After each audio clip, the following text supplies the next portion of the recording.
All right. Well, greetings, everybody. Welcome once again to the RecPoker podcast. I am one of your hosts, Steve Fredlund, and as always, joined by our panel, we have John Somsky, the magnificent one.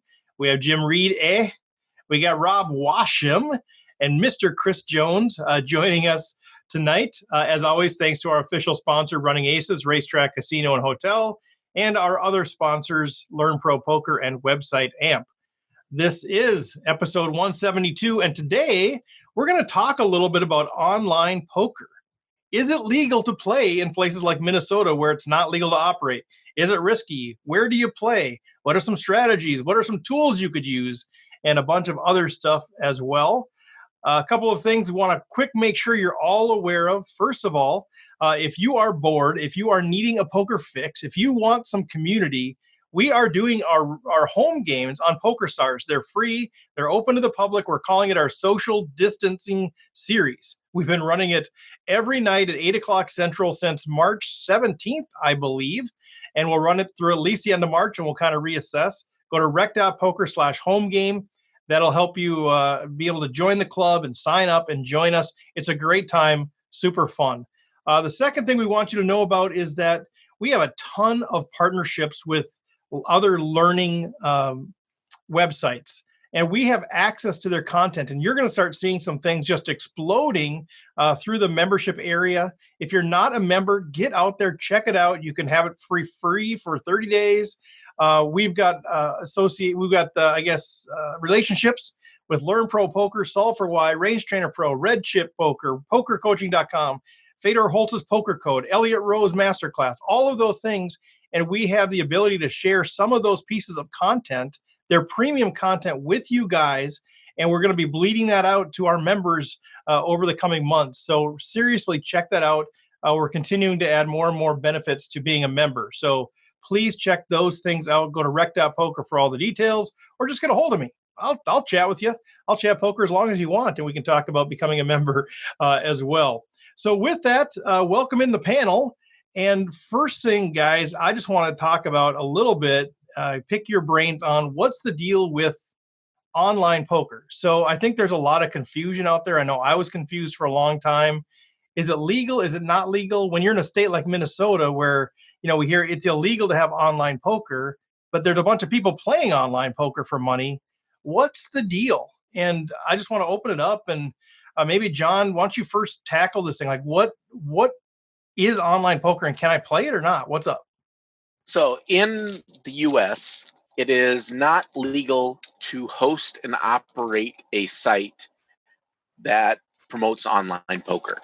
However, in most states, there is no law that prohibits you from actually playing. There is one exception to that, and that is the state of Washington, where the last time I had heard, it was an actual felony to play online poker there. But that is the only state where that is true. Everywhere else, you're not doing anything illegal if you play.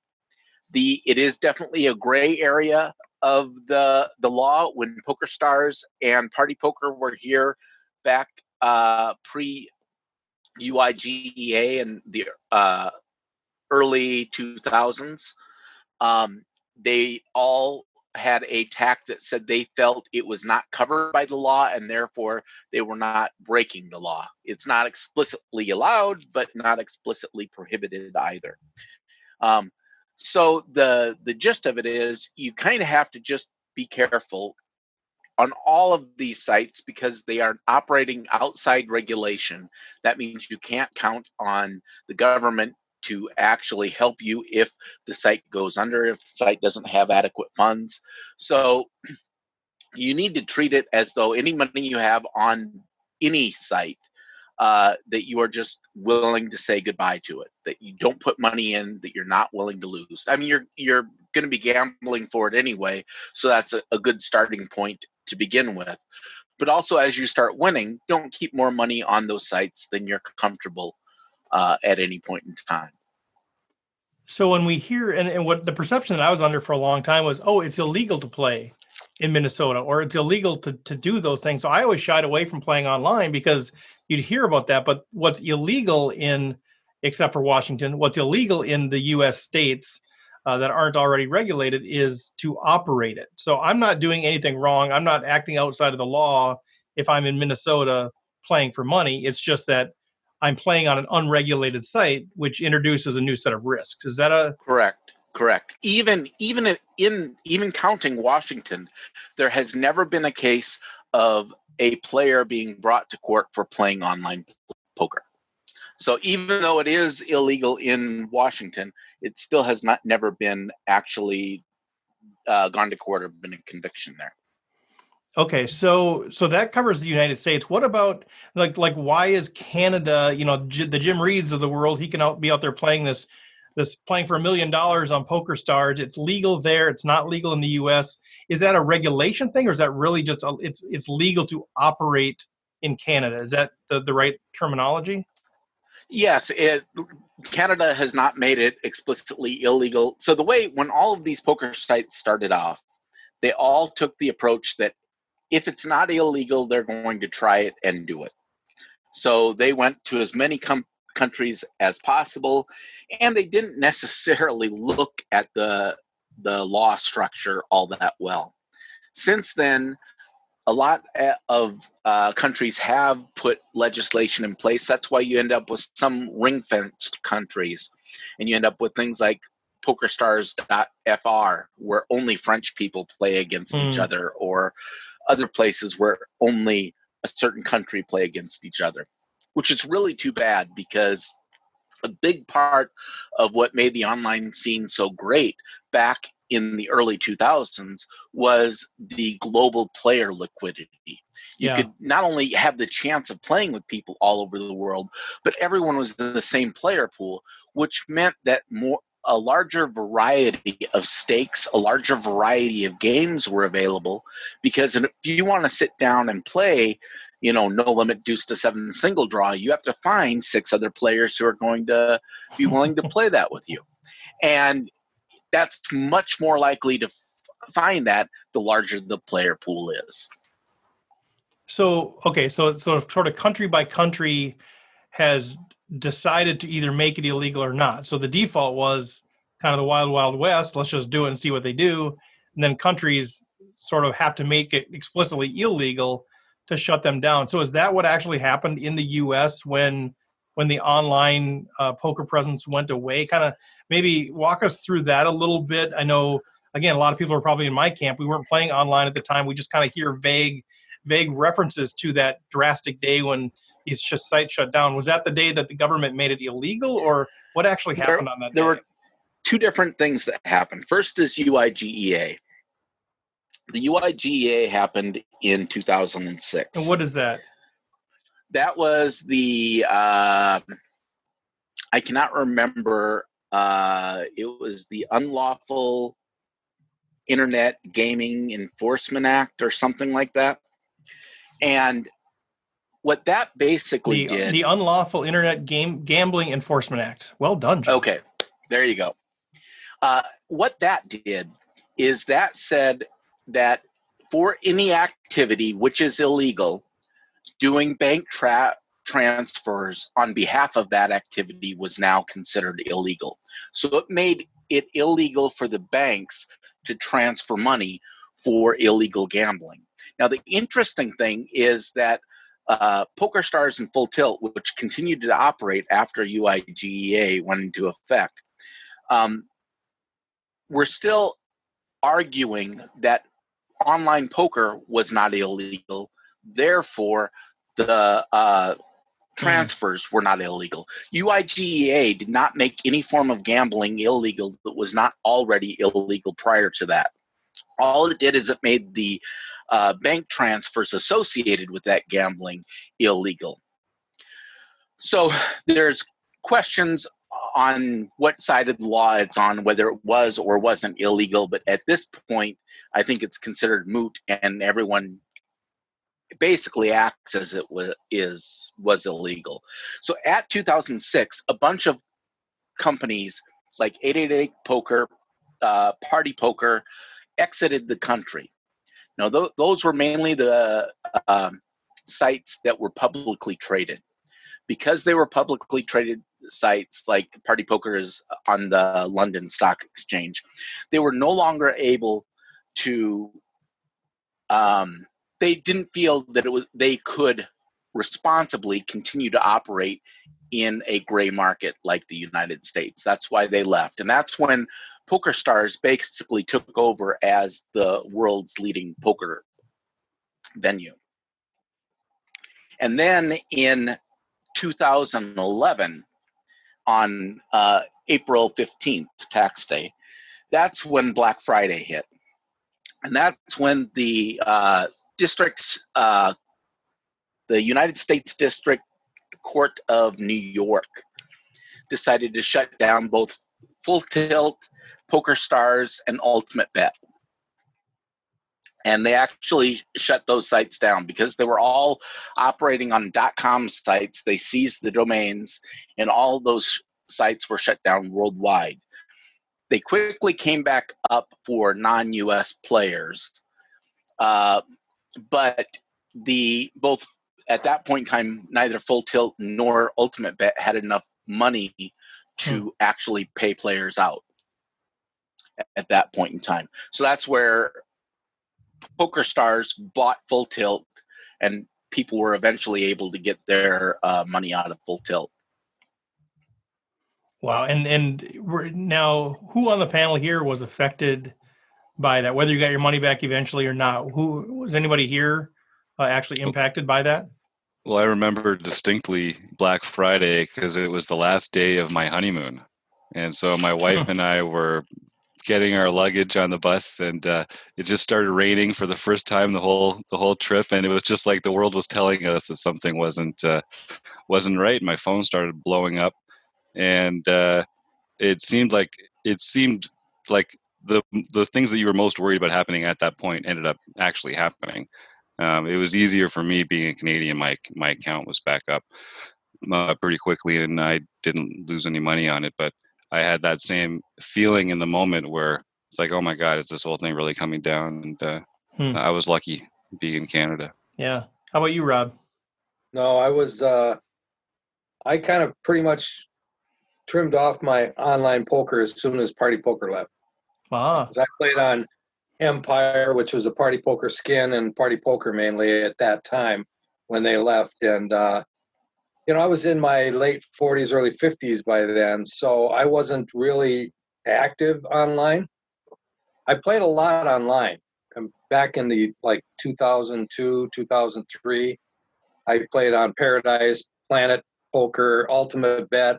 Any poker site that showed up, I would get on there and try it out. But I mainly played on Empire Poker, which was a Party Poker skin.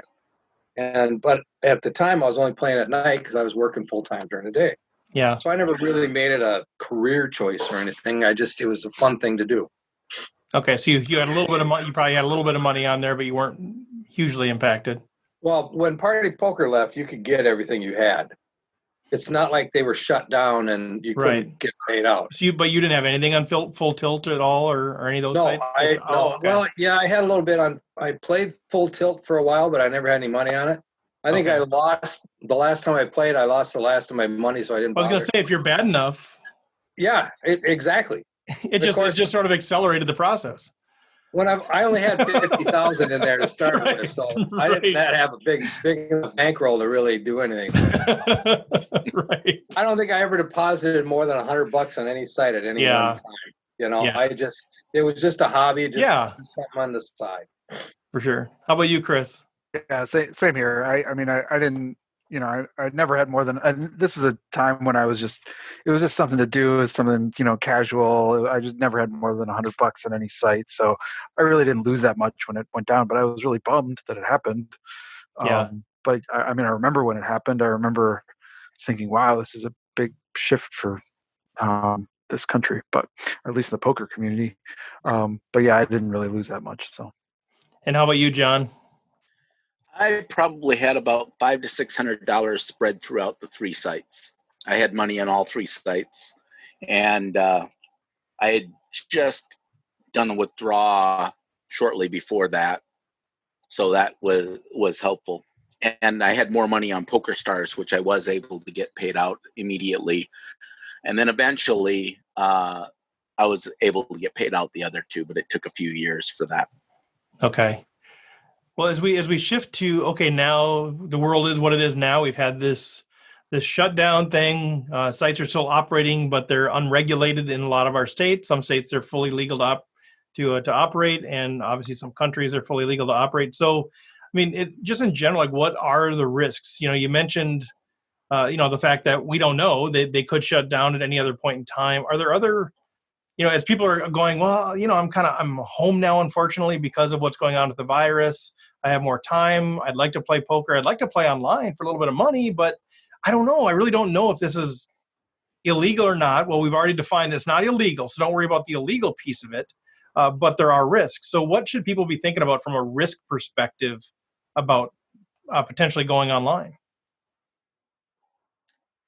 I think John really, when he was giving his spiel there, that he really outlined it very well. You can't trust having a lot of money on any site today. That's in Minnesota. Let's just put it in Minnesota. I mean, sure. You go to Pennsylvania, you go to New Jersey, you go to in Nevada. They all have legal online, regulated online poker. And what we're doing is unregulated. So those sites you're up to their whims, okay? If they're going to be honest, straightforward and everything's going to be great. You're going to get paid. You're going to be able to have, your money is going to be safe, whatever. But if they choose to one day say, hey, I got a whole bunch of money here. I could just head off to Nicaragua and no one will ever see me again. Then you will be out that money. Yep. That's well said. I think the other thing to keep in mind is, just like all things online, there is a constant battle between trying to take advantage of things and protecting against things. So in the most of the world, this is like trying to attack a website, get in there and find their information, or viruses and antivirus type of thing. In poker, there's the bot versus anti-bot thing.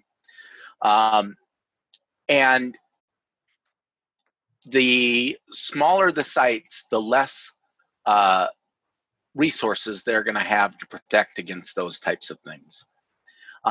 Also, the less, if it's small enough, then there's not enough money or enough play to really draw people to really write a lot of bots. So I tend to want to play a little lower stakes myself. That's just my personal comfort level when I'm playing online, because then at those stakes, it's not going to be that attractive for people to try to run a lot of bots.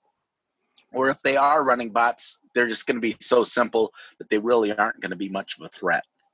So can we just pause for a second and just this idea of a bot? I don't know that everybody would know. Some people are going to be shaking their head at me like, Steve, come on, we know what a bot is.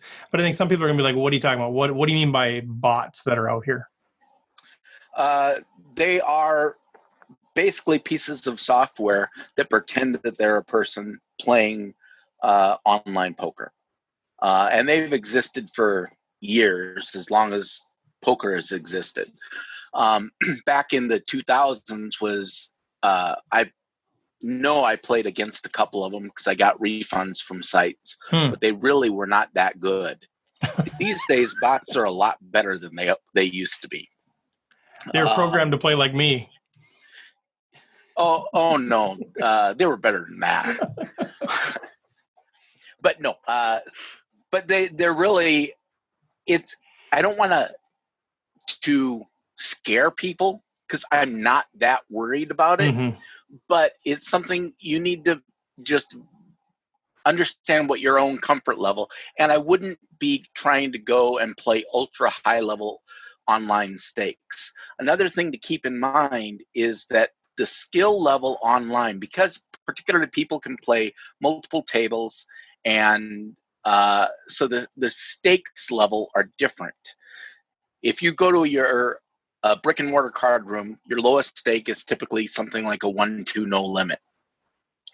Well, if you play 1-2 no limit online, that is going to be a very tough game. That's closer to a 10-20 game.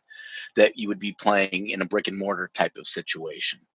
So at one point in time, there was a rule of thumb, like you multiply your stakes by 10. I don't know that there is really a formula that's that accurate, but in general, the stakes, because there are lower stakes online, the equivalent stakes between online and live, it's going to be much tougher online than it is live. So you're going to want to play lower stakes online than you do live, at least to start off with, till you get your feet wet and get comfortable with it. So we one have of the things they talk about is the number of hands that people are able to play, and that's where they improve exponentially online than they do live, because they're seeing so many more hands. They're playing multiple tables. They're playing at any hour of the day or night, and so they're just seeing so many hands that they are that much better than that equivalent level in a live setting. Yeah, and we've heard that a lot. Go ahead, John. I was going to say, when you get an interesting hand, the great thing about online play is you have all of the data recorded perfectly. You don't have to rely on your memory or try to remember what the stack sizes were or anything like that, because you can get complete hand histories for your online play. So if you run into a situation that is interesting, you just mark that hand and you can go back and review it later. Because, while you're playing 10 times, you can get like 55 to 60 hands an hour playing a single table at online play. And you can play multiple tables at the same time. So some people can get up to 200 hands an hour. If you're playing at a brick and mortar table, you're lucky to be getting 30 hands an hour in. So there is just a huge difference between the number of hands. Now, of course, those hands are going by really quick. So the ability for you to do a lot of introspection while you're doing a lot of multi-tabling online isn't that great. I found myself, I end up playing a lot more kind of on autopilot, which isn't necessarily a good thing. But you can take all of that data and review your hands later. And, other people can talk about tools like Poker Tracker or Hold'em Manager that will aggregate this data for you, and you can gain a lot of insights into your play that you have that you're not able to gather when you're playing brick and mortar as well. Yeah, absolutely. I want to come back to that later and talk about some of the tools that we can use. This is good stuff. I'm kind of curious if there are any other risks. We've talked about the risk of being unregulated and things can just shut down at any point in time. We've got the risk of bots that are out there, which is really, I guess, the risk of playing against machines who could have sort of a GTO sort of strategies. You're playing against non-humans that might be better than humans. Are there other risks? I think about, like, is there a risk of collusion, or are we not really worried about that? Or what other risks are there about playing online? Chris, did you have something? Well, the two things I would say is that, there have been, just like there are in the live world too, though, there are these sort of, cheating and collusion scandals where people get God mode and can see all the cards and that kind of thing. And especially with unregulated sites, that's something that you sort of have to at least, just be cognizant of, sort of be aware of, that it might be a potential possibility. It's very rare and it's very unlikely, but it's possible.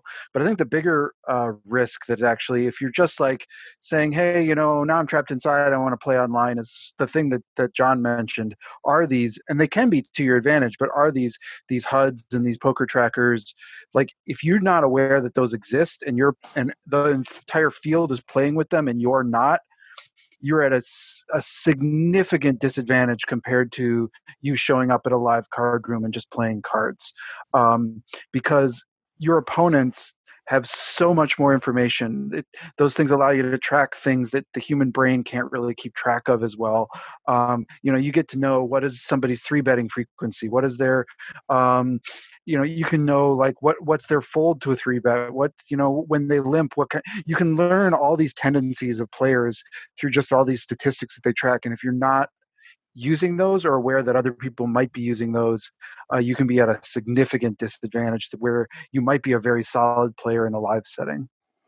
Yeah, I love that. I know I've seen Jim's setup and I get dizzy. I'm a math guy. Like, you have so much information about people, and you can sort of custom build these things and show the stats that you want. And so I know, Jim, you've got your setup so you can look at both cash and tournaments or whatever, and it's kind of the same numbers. And it is amazing the amount of data. And right now, I just started playing. I don't have a HUD. I don't have Poker Tracker 4. I don't have anything. And I am sort of playing knowing full well that people are accumulating data on me, and I have nothing about them. And if I'm multi-tabling, it's pretty hard to keep track of even betting patterns. So I'm not even getting that information about what type of player is this, because I'm not really paying enough attention to do that unless somebody's really reckless. So that's where the numbers could come in, is that I don't have to be paying attention. I can look at the numbers and see what kind of player they are when they 3-bet me. Yeah, that's super interesting. So let's talk a little. We'll come back to tools. Let's kind of keep providing some context here around. So where do you guys play, or if you're playing, where do you play, or what options are kind of the best options right now, if quote unquote best options for people to play? Jim? So just the last thing to say on that risk to segue us into here would be, it's always going to be a risk playing in unregulated markets, but just use sites where you've gotten a anecdotal evidence from a friend, someone who's actually made a successful withdrawal from the site. So that would be the first thing that's really obvious. Talk to someone who plays online poker and say, like, have you actually made a withdrawal from the site? Not a lot of the scammy sites are going to go to the trouble of baiting you in with allowing small withdrawals just to keep you in the system. They're going to just take the money and run. So it doesn't mean you have to play with one of the big sites, because I think there is a lot of value of finding good tournaments and good cash games on some of the smaller sites and apps. But play with one where someone's made a withdrawal and that you can. Yeah, no, that's good. So not that we're in the business of just recommending where you play online, but what are some of the sites that you guys have experience over with, or that you've heard good things about, recognizing that future performance is not indicative of whatever past results, or whatever. We're trying to caveat this thing as much as we can in case things go south. It's not our fault, but we're trying to give as much input as we can. So what do you guys know as far as sites that so far you've had good success with, or that you've heard others have good success with? Well, I've heard Ignition has been a good site. A lot of people play on Ignition. Now, Ignition has a few different. No, so can you explain? So Ignition, doesn't that have different? Is there different programs associated with that? Well, it used to be Bodog, and then they went to Ignition, I think. But it's called Ignition. If you go on, you can go play online poker at Ignition. Okay. And what it is worldwide, I think they still use the Bodog name, but that is not used in the U.S. at all. They renamed it to Bovada. Oh, that's right. And you can still play in the U.S. now under both Bovada and Ignition. Right. Okay. People like, I don't know if you've ever heard of Carlos Welch. He's been on Thinking Poker and whatnot. When he plays online, he talks a lot about playing on Ignition or Bovada, and that is a kind of a unique setup because they don't display usernames on their site. So when you log into a tournament, you're a number. So if you're the 117th entry in that tournament, your screen name is going to be 117. So when you get to like Jim's poker tracking software, he's not going to be able to track anybody other than for that particular game. So I know that Ignition is very popular. A lot of people use it. I've never played on it personally, but I've heard it's very, very popular. And Party Poker also has a feature where HUDs are not active on their online games right now. So it's anonymous. You can still know who you're playing against and make notes on them, but it's not automated through the software. And I think on Bovada, in the way you're talking about, I could still track them in that session, but Right. I wouldn't be able to extrapolate that data from session to session. So I'd still be able to tell what their VPIP was over 100 or 200 hands or something like that, but I wouldn't be able to put a file on someone the way I can in like Poker Tracker or ACR or PokerStars for ACR. I know if you're not an American player, PokerStars is sort of the evil empire, but they are a great. They've got the best software. They've got the biggest fields. It's where you're more likely to hit a huge multiplier binking a tournament for $11, just because the fields are so good and the software is good. We use it for our home games, of course, because it's got a great mixed game platform. But it is sort of like, it is the big guy in the industry. So if you like rooting for the underdog, there's lots of other places to go play. 888 Poker, ACR is probably my favorite, particularly if you're in America, it'd probably be your favorite. They have a rakeback program that we've started working with. They also have an elite loyalty program. They have a good mix of cash games, which I like to play at ACR, and pretty large field tournaments as well. So those are the big ones for me. The HUD is so important to my play that I don't like to play on the Bovada and party sites as much. So ACR with the rec link, if you want to get in there, use rec to get a discount, or rec elite. And PokerStars, as we say, for all our home games, is the best. Yeah, I think that's kind of, we can plug that. That's fine. I mean, use whatever you want, but yeah, we do have that association with ACR. And so, yeah, if you sign up as a new member and if you use the code Rec Elite, you get some bonuses for how much you play. The Rec Rake gets you 27% of all the rake that you pay. You get that back into your account. So it's a nice little perk for signing up that way. And that's all I've used as ACR to this point. So I have no comparison, but it's fun. I'm really having a good. How long have you been playing online, Steve? I had an account like years ago and never did anything with it. I put like $40 into it, never did anything with it again. But now it's been, I don't know, 3 days or something. Yeah, I was going to say you're quite an experienced old hand at this. Yeah, I've got this. This is why I'm facilitating the discussion and not adding much to it. I'm just kind of learning along with a lot of our listeners at this point. But we've had a number of people sign up for ACR through our codes already, because I mean, just right now with the situation in the world, there's a lot of people saying, well, maybe now's the time to try online poker. They miss playing. They like playing for free. Our nightly home game, they like doing that, but it'd be kind of fun to play for money. Just even the 50-cent tournaments are fun to just kind of play as a way of passing time and trying to keep sharp. So I think we're seeing a lot of people trying it, like myself, for the first time. And I know it sounds nitty, and I hate to be a total shill, but 27% rakeback is actually a pretty good incentive. Like, that makes the difference between being a break-even player and a slightly winning player. So if you're going to be putting some volume in over the next little while, I'd take advantage of that. I already have like 32 cents that I can redeem. Crushing the micros. Steve's rocketing up. I'm up like $30 in 3 days, baby, playing these 50-cent and $1.50 ones. I'm ready to go for the big one. And I got 32 cents coming back in my rake back. Let's go, baby. John, for those who don't remember, ACR used to be known as Doyle's Room back in the day. Go on. And then at Black Friday, they changed their name. Doyle, as soon as Full Tilt and PokerStars and Ultimate Bet were taken down, Doyle no longer wanted to be associated with it, so they renamed themselves to America's Card Room. So is that, I had not heard that. I had no idea. So it actually was, like, the website was Doyle's Room? Yep. Wow, I had not heard that. Interesting. Okay, so John, are you actively playing online now? And what sites are you using, if you are? I don't play. I have a little bit of money on Bovada.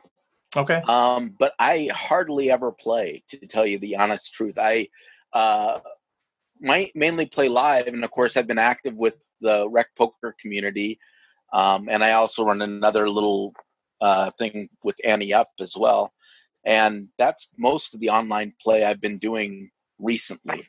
I used to play a lot, and I've played well over 1 million hands. It's amazing, because I used to keep track of all this stuff, right? And at one point I was like, I think $2,000 ahead.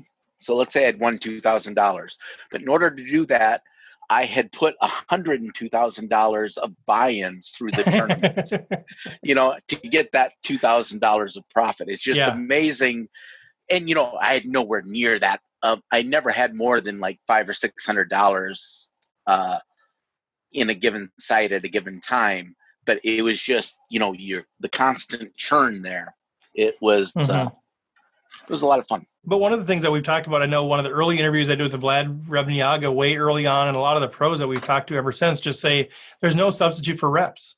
Like I had a chance to chat with Ryan LaPlante. He was playing out in Vegas, and I was covering the event, and we were chatting a little bit. And he just kept saying, if you're serious about learning the game, you just have to play online. You just have to get reps. So even though you look at that and say, okay, well, I had a 2% ROI over $102,000 of investments or whatever it was, the experience you got from playing that many hands has to translate into a higher ROI and everything else that you're going to do live or whatever.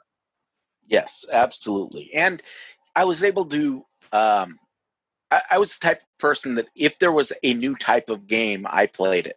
Yeah. So, I probably played a few hundred heads-up tournaments. I played a few hundred sit-and-goes, and then they had 3 table sit-and-goes and double or nothing. I mean, all sorts of different poker variants, and I tried playing them all. Yeah, and you're our mixed game guy, right? You're the guy that we go to say, what is deuce to 7 single draw? What the heck is that? You're the guy. Yeah. Well, you do need to be a little bit careful. You might end up like me and be a jack of all trades and master of none. But I do think it's good to get a lot of different experiences. For sure. Chris, do you play online at all? Yeah, I play a little on America's Card Room, and then I also have I have an account with you remember how we interviewed the poker guys? They're one of their sponsors is I'll give a little plug for them. One of their sponsors is Nitrogen Poker. But if you sign up through their thing, the thing that I can't recommend highly enough is that the last Sunday of every month they have a tournament that if you sign up through their link, you can play in it, and you can only have access that way. And it's really good value. They pay they get like 100 buy-ins, but the prize pool is like 1,000. So it's got a huge overlay. So it's well worth the time to play it. Sweet, check that out. These little nuggets that we're all picking up on now. Yeah. I was going to say, John, maybe if you want, feel free to give a little bit of a shout out on your Papes Ante-Up tournament too. So John leads all of our home games. He puts all these together. So all these nightly things that you're seeing now, John's the guy putting that all together. But you've been doing this home game idea, this concept for a while, and maybe plug it because there might be people saying, I want more home games. So talk a little bit about what you do for the Ante-Up Papes thing. Yeah. So it actually goes back to Black Friday 2011. The Ante-Up had an Ape series, Ante-Up Intercontinental Poker Series. And they played it on the 6th, the 16th, and 26th of every month. And at this point in time, it was a worldwide thing. We had lots of people playing from Europe. And that way it would rotate the day of the week that it was on, so everyone would get a chance in case you could never play on Wednesdays or Tuesdays or whatever. And so anyway, we have a main event and then an hour at 6 or at 7:30, and then hour and a half later, this is Central Time, 7:30 Central Time. Then an hour and a half later at 9 p.m., we do a second chance, the same thing. And on the 6th, it's always either No Limit Hold'em or Pot Limit Omaha. On the 16th, it's some form of mixed game. And on the 26th, it's some other variant of either Omaha or Hold'em. So how do they somebody says, oh man, that sounds good, I'd love to do that. How do they connect? You can go to now I'm trying to remember the name of the site that I paste into my things every week. It's on your Twitter account all the time. Go to MN Poker. Was it Poker Geek MN or MN Poker Geek? Poker Geek MN. Everyone go load up John Somsky's Twitter account with some comments about how he needs to be more prepared for the podcast. Well, let's get a bunch of followers. All the many people I follow following Poker Geek MN on Twitter. Yeah, follow him, and I know. I was not prepared for this. No, I didn't. We don't. Everybody who's listened to the show for 2.5 years knows we don't prepare. We just have a topic and we talk. That's kind of what we do, man. So no, I did not prepare John to talk about that or the whatever else it was that you were talking about, the law from 2006. UIGEA. The funny, John's like the most prepared guy for this podcast every week, so I can't resist getting a little needle in there. Got to give him a shot. Yeah. I love Okay, it. so we've talked a bit about where to play. There's a bunch of different options, and kind of Jim's suggestion earlier. Talk to somebody you know who's had success. Getting money on and getting money off. That's probably one of the biggest things. But the different ones have different advantages. Like Chris's idea, this one's got kind of this overlay on Sundays. There's other ones that have, if you want the biggest fields possible, you can go to a certain site. So kind of figure out what it is that you want, and then research it a little bit, and talk to some folks around you. So. We could go for hours and hours on this thing, but I'm kind of curious, like, what you guys think about just high level strategies, online versus live. And I guess you can talk about either cash or tournament, but I'm learning a few things as I play that are a little bit different with bet sizing and some of those things. But, those of you who have more experience playing online and playing live, like what sort of adjustments do you need to make, or like, are there characteristics of a player that might be a better online player than a live player, or what would you see as the differences there? Chris, did you have something? Sorry. I'll let somebody else go first. I'm following the unmutes, and I saw you're unmuted. So sorry. One thing you can pay attention to is the kind of tells are very different, obviously, because you're playing online. But people can develop timing tells, and a lot of sites have a little box where you can click, like automatically fold or check or whatever comes around to you. And one thing that's novel to online play is that people can multi-table. So it's going to be hard for you to know who these players are unless there's a search for player feature that PokerStars used to have, something like that. They don't have it anymore. But if you can search for that player and see that they're playing 6 tables or 8 tables or something like that, you can take advantage of them with small bet sizes, or just the idea that someone isn't paying attention. That's not really something that you have to deal with in live play as much. But there's definitely going to be people that, if you know they're not paying attention, A, you can exploit them with small bet sizes or big ones, and B, don't try and tell elaborate bluff stories against them, because they're not really listening from street to street. So it's, in a way, it's sort of a more mathematical game, because it's just easy for people to just look down and click something. And so there's an edge for you there if you're prepared to find those edges. Anybody else, Rob or John? There's also a little bit of difference in, I'm looking for the right words or the right way to say this, but you're less likely to be embarrassed online. So that means that people might be willing to call. They aren't as worried about being put out of a tournament, because they can just sign up for another one. There are many more tournaments available online, so it's not as, people don't necessarily hold on to their tournament life as much. Your chip stacks tend to start a little bit smaller online than they do in live tournaments, although you get more hands, so I think you get about the same amount of play, maybe even more play on some online tournaments, depending.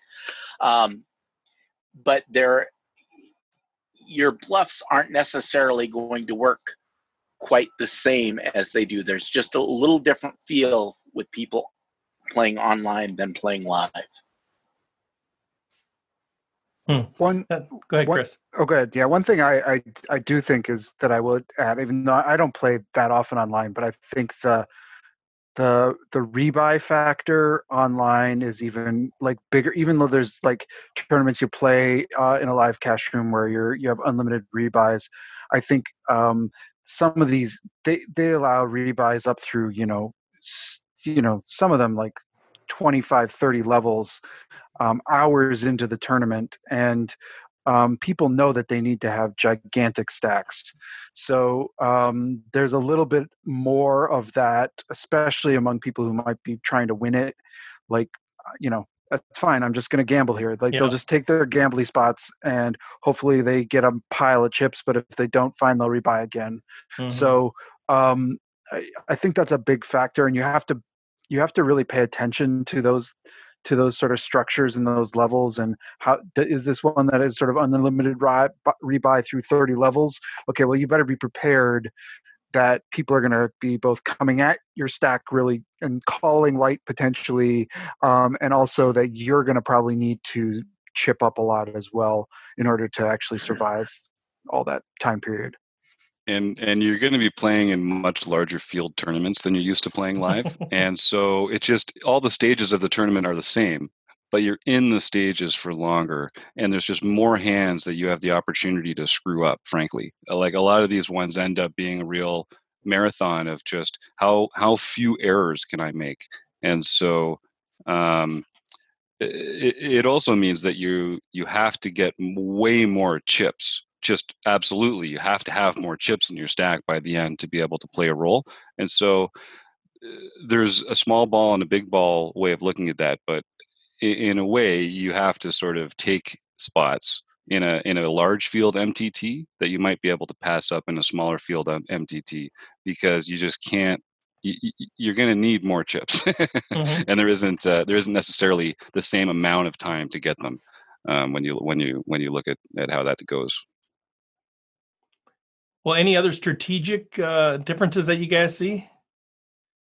Otherwise, let's shift gears a little bit. I just want to talk, I know we're starting to wind down, but I want to talk a little bit about something we've already touched on a bit, which is these tools that are available as an online player, at least on some of the sites. So it sounds like I wasn't aware of that. Some of the sites, you can use them, but really only for that session. They're not going to be able to carry over from one to the other because it's not really linked to an ID that's traceable. Some you can't use at all.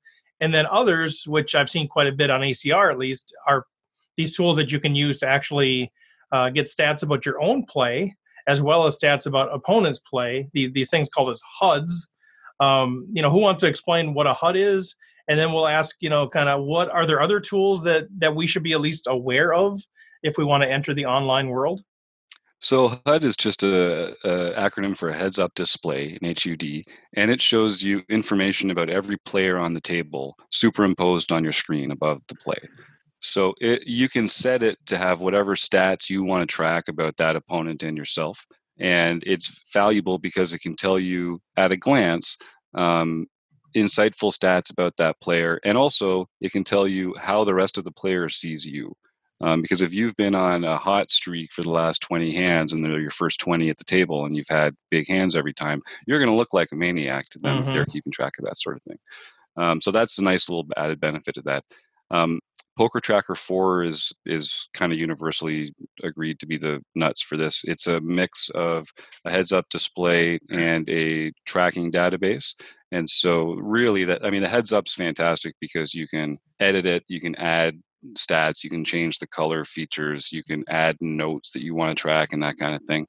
But the real value is in the database and the query system and being able to filter your own hands. And I'm sure John can talk about once you've got a big data set, like 500,000, 1 million hands, something like that, you can really get some very precise information about your own game, the ways you're making problems, your leaks, and ways that you can tighten that up.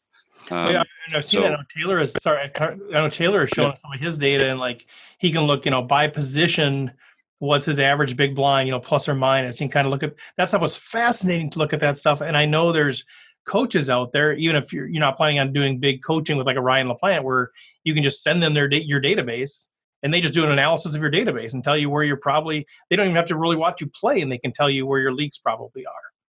Right? It's as Taylor Maas is so fond of saying, it's a game about information. And this film don't lie, tape don't lie. And if you can look at the numbers here, this tells you, like, if you have a big enough data set, you can tell a lot about players. And even with a HUD, like even if you just want to have a heads up display and not worry about the data set, if you're playing against cash game players where you get a lot more stats because you're playing against the same people more often, you can get some pretty sophisticated information about them just at a glance that'll help you. Awesome. From your other guys, anything to add about HUDs, or are there other tools that we should be aware of? I used to use the HUDs like John was talking about. I think I had Poker Tracker 1 way back in the early 2000s, and I think I had 500 to 750,000 hands on it. I was playing mainly limit, 50-cent dollar limit games. But it was just amazing to be able to take that database, and when you're playing the same limits all the time, you're playing against the same players all the time. So you see you can see how many hands you've had against. I mean, there's people that I had 25,000 hands with. Wow. the same person. Cool. Yeah. So, I mean, you know what this guy is going to do. And if he doesn't have a HUD or if he doesn't have a poker tracker, he doesn't know what you're going to do. So there is some really, really huge advantages to using them. Now, I don't use it today on ACR because I think I deposited like $25 4 years ago. I have $60 today. You know, that's how much I play. Yeah. So I'm not that involved in the online scene today. So I'm not going to go out and buy a poker tracker for my $60 ACR account. Well, once you get that retirement age, once you move into that stage, I've already hit the retirement age. I know. It's actually retiring that you have to do. Once you hit 95 when you're going to retire, Rob, then you could have all kinds of time for online poker. Yeah, that's a good idea. I'll save up my. That's only like 2 years away, right? I mean, you're almost there. John, did you have something to add there? Well, I was just going to add in, if the idea of HUDs intimidate you, then you can start off playing at a place like Bovada that does the anonymized tables. And another thing that is different, if you are interested in cash games, most sites have a fast fold variant of the cash games. It's called Zoom on PokerStars. And what that does is as soon as you fold, you're immediately moved to another table, which means you're not going to be playing with the same people all of the time, but you'll be the same, player pool of maybe like 200 players. And as soon as they get 10 people who've folded their hands, they start up another table and there you are playing again. But that means that you can just be playing one table and basically be in almost constant action without needing to take many breaks. So if you really want to focus for a little while, that's a fun way to do that. Well, that's interesting. And just think about the strategic fallout from that, of course, because people end up putting up a few tables of Zoom play and they just click fold every time it's not jacks or better. So you end up, because people, no longer have to sit there and wait for mediocre hands to play out. They just get to skip and move on to the next one. So it's a great way to get a high volume of hands in. But just think about try and pay attention. If you're in one with not so large a field of players, try and pay attention to which ones are in there a lot and are playing multiple tables, because they're definitely going to have a tighter range than the people that are in there just having fun. I want to try to do that in a live setting with like 5 tables. Where as soon as you fold, you run to the open table. And the first 10 people to fold run to the open table, they play a hand, and then there's another open table, right? You all run there. I want to do that. Poker. It's the cardio room. Experimented with that at Aria. They put seriously? Two dealers at a table, and they'd be playing 2 hands at the same time. So you'd be in constant action. I think sometimes like one hand might be Omaha and the other Hold'em or something like that. But it was just I went out there and I never had enough guts to sit down at it. The stakes were a little higher than I was comfortable playing, but I wanted to try that out just to say I did. But that would be interesting. I watched it. I was watching Michael Mizrachi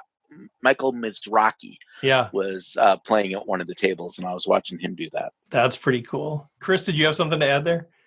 I was just going to say that ACR has a version of that that's, if you're just a tournament player, that's kind of tournament style. So it's you get a certain number of chips to start. I forget what the number is, but it's maybe like 700 chips, and you have to earn your way up to 5,000 or bust, basically. But you can jump in for like 30 cents or 25 cents or something, and you just are basically playing tournament style, and you earn chips and you just keep moving between table and table and table. And it's a good way to get a lot of hands in if you're sort of interested in that. Well, let's once you hit 5,000, you win a step to the next level. Right. You win a tournament ticket to the next step level. Oh, okay. So once you get to 5,000, once you get to 5,000, you get that ticket, and then whatever you have over 5,000 is still in your stack, and you just keep on going. And if you get another 5,000, then you get another ticket, and you just keep on going. It's kind of a weird thing. I've seen those things out there. I'm like, I got lost in what it was. Like, what is happening? What am I gonna do? Oh, give me a 6-person sit and go. I'm good. Give me a lot of sites are experimenting with different new ways to play poker and short deck poker, and sort of combining sort of like poker and the lottery. There's a lot of there's still like sports betting affiliated sites that are I think we all know that poker is a skill game and that the better players are going to win it in the long run. But it's interesting to see the sites kind of try and develop some more kind of gimmicky aspects to get people involved. And there's definitely an edge in those games for the people that first get in there and learn how to play it. They'll always have an advantage over the next people coming along. So if you're looking for fun, there's nothing wrong with trying out some of those other fun versions as well. It's not strictly poker, but well, I even noticed, I won $18 and then something immediately popped up. Do you want to go double or nothing? You want to gamble double or nothing on like some random number generator? Like, I don't know what that was, but they're like, so they're mixing that in with the poker, saying, if you're just want to gamble, you just want to go double or nothing. I'm like, no, but and because that's where I would worry about things being fixed. Now, I'm not saying they are, but that's where I'd worry about even more than just, playing a card game. I'd feel like, well, this could be set at 44% or something, I don't know. But anyway, so they're mixing a different thing. So let's kind of close up here with like, how do you get involved and how do you get started? We talked a little bit about, we do have this RecPoker stuff with ACR. You can do Rec Elite. You can do Rec Rake to get some awards, get some rake back on ACR. But that's the one site that we're affiliated with. There's other options that we've talked about already. We do have, if you are playing ACR, I know Taylor created a brief video, kind of an overview of ACR.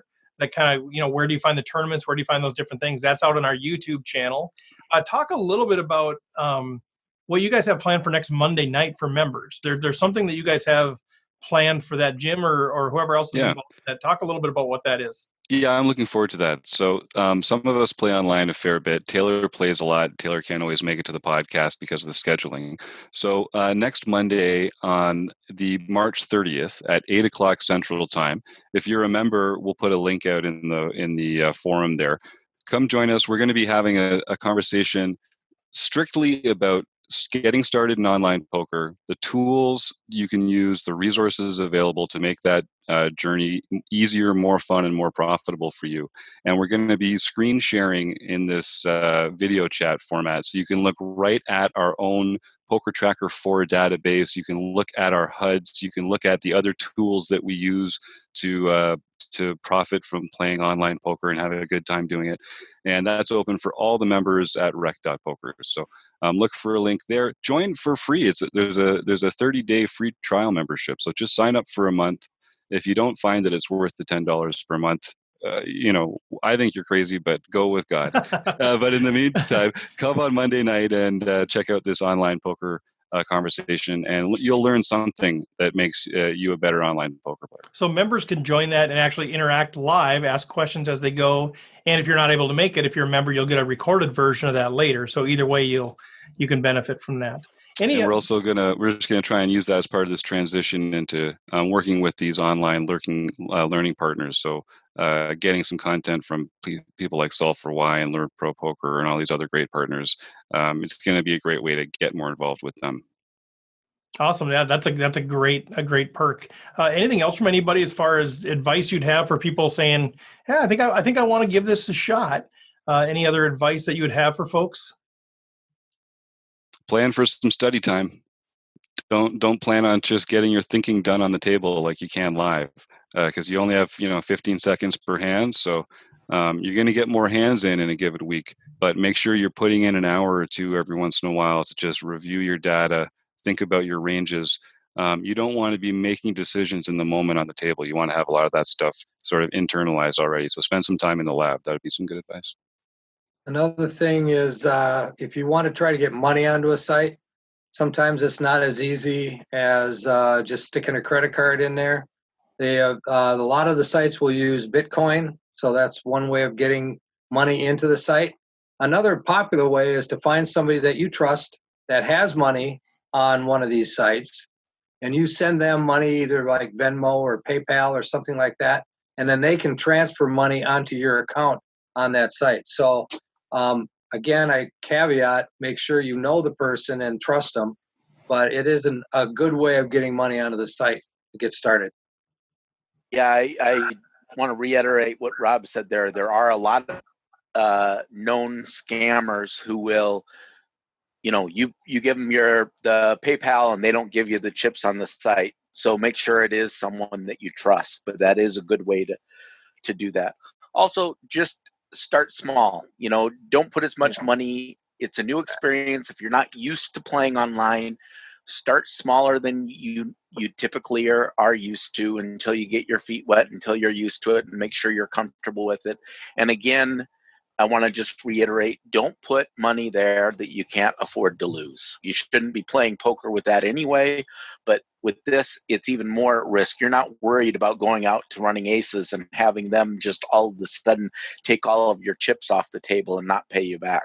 And that has happened with several small sites online. So it with the ones that we're recommending, we don't believe that it's going to happen.